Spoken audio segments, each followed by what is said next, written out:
Assalamu alaikum.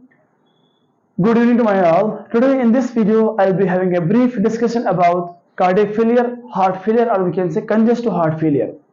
So at the end of this class, the students will be able to know about definition, prevalence and incidence, types, etiology, pathophysiology, symptoms, diagnostic evaluation, and management as well as prevention of this heart failure, or we can say congestive heart failure.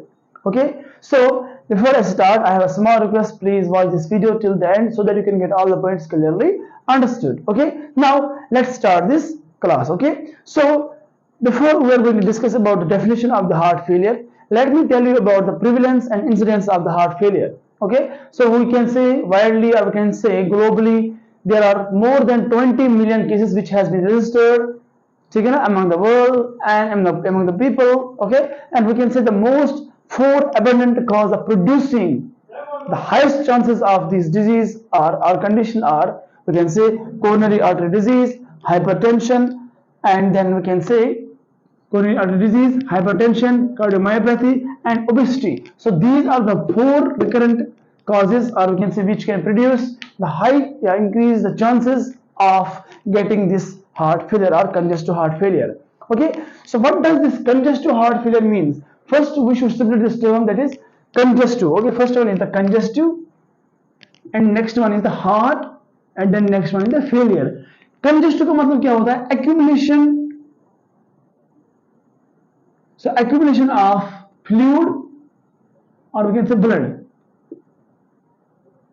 Yeah, build-up of fluid or blood. Okay, inside the thoracic cavity, whatever it is in the coronary artery या whatever it is pulmonary artery, जहाँ पर भी होगा, ठीक है ना, build up इसका जो बैक फ्लो होता है, ठीक है, ब्लड का जब वो जमा होता है किसी thoracic cavity किसी एरिया में, उसको हम mainly बोलते हैं congestion. ठीक है, congestion यानी accumulation of the blood or fluid. And heart means your heart only, and then failure. Failure means when your heart is unable to function properly, as it should normally function, so that is mainly known as, or that will mainly affect the congestive heart failure. Yeah, that will mainly cause the congestive heart failure. Now, what is the definition of this heart failure? Mainly you can see here, heart failure can be defined as it is a chronic progressive condition that affects the pumping power of the heart muscles. Where are the heart muscles located? In the myocardium. So meaning that the myocardium muscles will be too much weak enough to pump the sufficient blood of the heart for the heart. ठीक है ना, समझ आ रहा है? सो जितनी भी blood heart के अंदर जाएगा ना, यानी जो कार्डिक मसल होगी, यानी जो मायोकार्डियम होगा, that will be weak enough to pump the sufficient blood from the heart in order to meet the metabolic needs of the body. Okay, and we can here you can also see the condition, the definition, that is chronic condition of the heart characterized by the inability of the heart to pump enough blood and oxygen to meet the metabolic needs of the body. So you know that the blood that is being circulated by, that is being pumped by the heart, and when it will be going for the systemic circulation, that is it has to circulate all over the body, it will be containing oxygen and nutrients, so which are very much essential for the growth and development of the organs, yeah, their proper functioning. Or what happens is, when your heart is unable to pump the sufficient blood, your tissues and your cells, they may be lacking oxygen and nutrients, ठीक है ना, resulting, या you can say resulting, या leading to the dysfunctioning, या leading to the improper functioning, या distracting the that's equilibrium, yeah, balancing state of your body. Okay, so this is mainly the definition about the heart failure. So what are the causes of heart failure? How the heart failure is caused? These are the etiology as well as the risk factors. Okay, so first one is the coronary artery disease. Coronary artery disease may include atherosclerosis, ठीक है ना, we can say atherosclerosis, arteriosclerosis, ठीक है ना, we can say angina pectoris, we can say myocardial ischemia, myocardial infarction. So these are all the main causes which can produce the, or we can reduce the occurrence of this heart failure. Hypertension, high blood pressure is there. Hyperthyroidism, when there is the overprotect, yeah, overfunctioning, yeah, we can say overactivity of the thyroid gland, when it's releases the more thyroid hormone, taken in the excessive amount. The next one is the cardiomyopathy. This is the main thing. Okay, see, cardiomyopathy. Okay, so when, we can say muscles, when the cardiac muscles are affected, why? Because of the inflammation of the myocardium, that is myocarditis, ठीक है ना। अगर myocardium के अंदर कुछ problem है या inflammation हुआ है तो वो भी कॉज कर सकता है, आपके जो मसल्स हैं उनको वीक करेगा और वो अच्छे से पंप नहीं करेगा ब्लड को, ठीक है ना, जितना बॉडी को चाहिए होता है, ठीक है। कंजेनिटल हार्ट डिजीज, अगर जो माँ के अंदर जो बच्चा है अगर उसको वहां पे डिजीज हुआ है या वहां पे ही कुछ कंजेनिटल माल डिफेक्ट्स हुआ है, ठीक है ना, हार्ट के अंदर, यानी जैसे हम बोलते हैं एएसडी यानी एट्रियल सेप्टल डिफेक्ट, ठीक है ना, तो अगर वो वाला कंडीशन है तो उसकी वजह से भी हो सकता है। और next one is severe lung disease, अगर सीओपीडी है, क्रोनिक ऑब्स्ट्रक्टिव पल्मोनरी डिजीज या पल्मोनरी एम्बोलिज्म, उसकी वजह से भी हो सकता है हार्ट फेलियर, ठीक है। डायबिटीज की वजह से भी हो सकता है, देन हीमोक्रोमेटोसिस की वजह से भी हो सकता है, ठीक है। उसके बाद क्या हो सकता है, एचआईवी एड्स अगर होगा उसकी वजह से भी होता है, ठीक है ना, स्मोकिंग की वजह से हो सकता है, ठीक है ना, हाइपोथायराइडिज्म की वजह से भी हो सकता है, ठीक है ना। And we can also say that अगर आपकी बॉडी के अंदर हाई प्रोटीन्स है, ठीक है ना, समझ आ रहा है, so if there is the high protein in your blood, ठीक है ना, उसकी वजह से भी ये हार्ट फेलियर हो सकता है। So these are all the predisposing factors, these are all the factors means that they are causing etiological factors, or we can say risk factors which can lead or which can cause congestive heart failure. Okay. Okay, so next one is the types and classification of the heart failure. The first one is the left side heart failure. Let me explain you. See, you might have heard about the pulmonary circulation as well as systemic circulation. So pulmonary circulation means when the heart is sending the deoxygenated blood to the lungs for the oxygenation through the pulmonary arteries. What happens when this oxygen is being oxygenated? What happens when the oxygen is being mixed with this blood? What happens?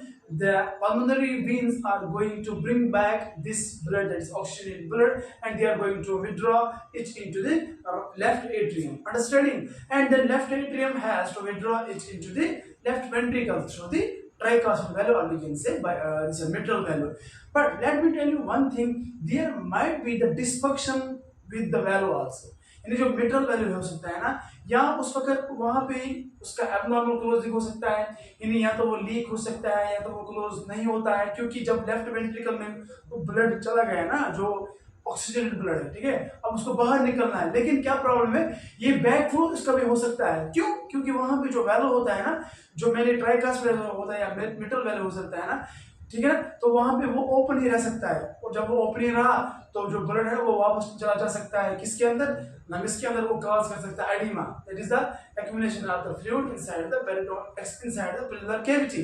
Understanding? So that is mainly known as left heart failure. And let me tell you one more thing. See, what happens when this blood is being backed up, ठीक है ना, जब ये blood वापस चला जाता है ना, इससे क्या होता है, जो लेफ्ट वेंट्रिकल होता है ना, वो अपने हिसाब से जो उसको कंट्रैक्शन करना पड़ता है वो तो करता है, लेकिन कंट्रैक्शन जो है ना वो वीक पड़ जाता है। क्यों? क्योंकि खून वहां पे आया ही नहीं, खून वहां पे पूछा ही नहीं अच्छे तरीके से, ठीक है ना, या हार्ट ने पंप किया ही नहीं, और जिसकी वजह से ना कार्डियोमेगाली होता है, यानी जो मसल्स होते हैं ना, जो मसल्स होता है ना लेफ्ट वेंट्रिकल का, वो इनलार्ज होता है, ठीक है ना, वो इन्फ्लेमेड बन जाता है, ठीक है, तो जिसकी वजह से कार्डियोमेगाली होता है, या we can say also myocarditis भी हो सकता है। अगर वहां पे कॉज मायोकार्डाइटिस नहीं है तो मायोकार्डाइटिस भी हो सकता है, क्योंकि वहां पे बहुत ज्यादा प्रेशर होता है, तो जिसकी वजह से डिक्रीज्ड कंट्रैक्टिलिटी ऑफ लेफ्ट वेंट्रिकल होता है, तो जिसकी वजह से ये हार्ट फेलियर हो सकता है।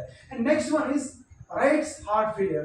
राइट हार्ट फेलियर में क्या था, right atrium and left atrium, ठीक है ना। सो मेनली प्रॉब्लम क्या होता है, ठीक है ना, जब भी ब्लड आता है ना राइट एट्रियम में, हो सकता है प्रॉब्लम हो सकता है, फॉर एग्जांपल जब हाइपरटेंशन हो, ठीक है ना, जो सुपीरियर वेना कवा और इंफीरियर वेना कवा है ना, जब वो ब्लड लाते हैं और वो कहां पे डालते हैं, मेनली राइट एट्रियम में, राइट। सो प्रॉब्लम ये भी हो सकता है, हाइपरटेंशन होगा, हाइपरटेंशन में cause your heart to overactive, to become the hyperactive, ठीक है ना, हाइपर एक्टिविटी कर सकता है, यानी आपका जो हार्ट है ना वो ज्यादा जल्दी हार्ट बीटिंग करेगा, ठीक है ना, और उसकी वजह से ना मायोकार्डियम पर असर पड़ सकता है, क्योंकि मायोकार्डियम को भी पंप करना है ना ब्लड को, तो उस पर असर पड़ सकता है, जिसकी वजह से ना, या वी कैन से आल्सो अगर वहां पे जो ट्राइकास्पिड वैल्यू है, ठीक है, जो राइट एट्रियम और राइट वेंट्रिकल के बीच, जो राइट एट्रियम और राइट वेंट्रिकल के बीच जो बीच में होता है ना, तो हो सकता है वहां पे जो वैल्व है ना वो भी लीक हो सकता है, या उसका भी एब्डोमेनल क्लोजर हो सकता है, तो जिसकी वजह से जो ब्लड है ना वो वापस जा सकता है और एब्डोमेन में या लेग्स में या फीट्स में जा सकता है और वहां पे स्वेलिंग कर सकता है, ठीक है, जिसकी वजह से राइट साइड हार्ट फेलियर हो सकता है। I hope you have understood the right left side heart failure and right side heart failure. And next one is that is the point, okay, that you should know. Left ventricle can't contract vigorously and relax properly. This is mainly this one short view of this two. Okay, so what happens mainly left ventricle जो है ना वो अच्छे से contract नहीं करेगा, ठीक है ना, और जो राइट वेंट्रिकल है, ठीक है, जो लेफ्ट वेंट्रिकल है वो रिलैक्स अच्छे से नहीं करेगा और क्या करेगा, वो कंट्रैक्ट अच्छे से नहीं करेगा। जब वो कंट्रैक्ट अच्छे से नहीं करता है, ठीक है ना, तो जो ब्लड है ना वो बॉडी के बाहर यानी हार्ट के बाहर जाएगा ही नहीं, और जब वो रिलैक्स अच्छे से नहीं करता है तो उसके अंदर फील नहीं होगा, ब्लड फील नहीं होगा, ठीक है ना, तो जिसकी वजह से हार्ट में फेलियर हो सकता है, यानी हार्ट अच्छे से काम नहीं करेगा। As a result it can cause heart failure. Okay, so I hope you understood about the types, or you can say classification of the heart failure. Now next one is on the pathophysiology. Okay, pathophysiology का मतलब होता है life cycle, या okay, the cycle of this, how this condition affects your heart. Okay, so mainly due to any cause, अगर कोई भी वजह हो सकता है, ठीक है, चाहे वो मायोकार्डिटिस हो, चाहे वो एंडोकार्डिटिस हो, चाहे वो कार्डियोमायोपैथी हो, चाहे वो कोरोनरी वैस्कुलर डिजीज हो, ठीक है ना, क्या होता है mainly, ठीक है ना, due to any cause we can say cardiomyopathy. अगर हम लेंगे कि एक एग्जांपल कार्डियोमायोपैथी हो सकता है, यानी जो कार्डियक मसल्स है ना वो अफेक्ट हुआ है, ठीक है ना, वहाँ पे कुछ डिजीज हुआ है, या वहाँ पे इस्कीमिया हो सकता है, या वहाँ पे इन्फ्लेमेशन हो सकता है मायोकार्डियम के अंदर, जिसकी वजह से जो मसल अच्छे से काम नहीं करता है, और वहाँ पे there will be myocardial damage. Myocardial muscles fibre होते हैं ना वो डैमेज हो सकते हैं, वो वीक रिस्पॉन्ड करेगा, ठीक है, और जिसकी वजह से क्या हो जाएगा, एक्टिवेट हो जाए, जिसकी वजह से क्या हो जाएगा, decrease stroke volume as well as decrease cardiac output. What is this stroke volume,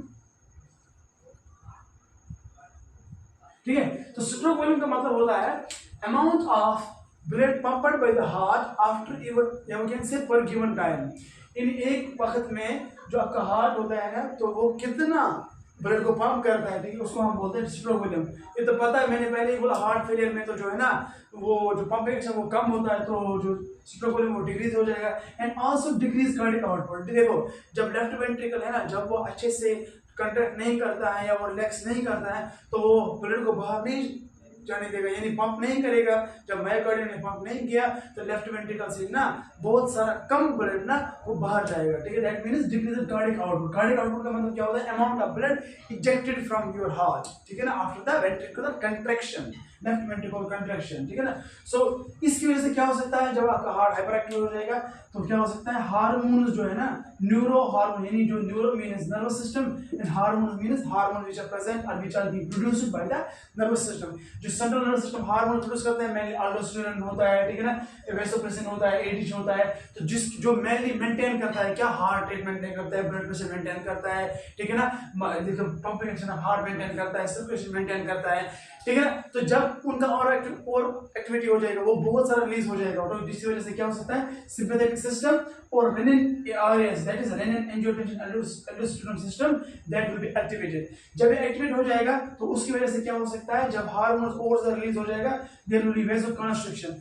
vasoconstriction क्यों हो जाएगा, क्योंकि जो वेसोप्रेसिन है, एडीएच है, एंटी डायरेटिक हार्मोन है ना, वो ज्यादा रिलीज हो जाएगा, जिसकी वजह से ना कंस्ट्रिक्शन यानी जो ब्लड वेसल है ना वो नैरो हो जाएगा। जब वो नैरो होगा वहां पे और फिर से क्या हो सकता है, यानी हाइपरटेंशन हो जाएगा, ठीक है ना, क्योंकि वहां पे बहुत ज्यादा इंक्रीज वेस्कुलर रेजिस्टेंस हो जाएगा, जिसकी वजह से हार्ट फेलियर हो सकता है, ठीक है। सोडियम एंड फ्लूइड रिटेंशन हो जाएगा, यानी मतलब ये हो जाए कि जब बहुत सारा हार्मोन हो जाएगा, ठीक है ना, यानी जब लेफ्ट वेंट्रिकल अच्छे से कंट्रैक्ट नहीं करता है या राइट वेंट्रिकल अच्छे से कंट्रैक्ट नहीं करता है, तो क्या होता है, मेनली जो फ्लूइड होता है, जब ब्लड होता है ना, वो वापस अपने ही ऑर्गन में चला जाता है जहां से वो आया है, तो जिसकी वजह से क्या हो सकता है, लेफ्ट वेंट्रिकल जो है मेनली जो कंट्रैक्शन करता है उस पर बहुत सारा इफेक्ट पड़ता है, तो जिसकी वजह से हार्ट फेल हो सकता है, ठीक है ना। So this is all about the pathophysiology of the heart failure. I hope you understood about the pathophysiology of the heart failure. Okay, so today in this video we'll discuss up to here only.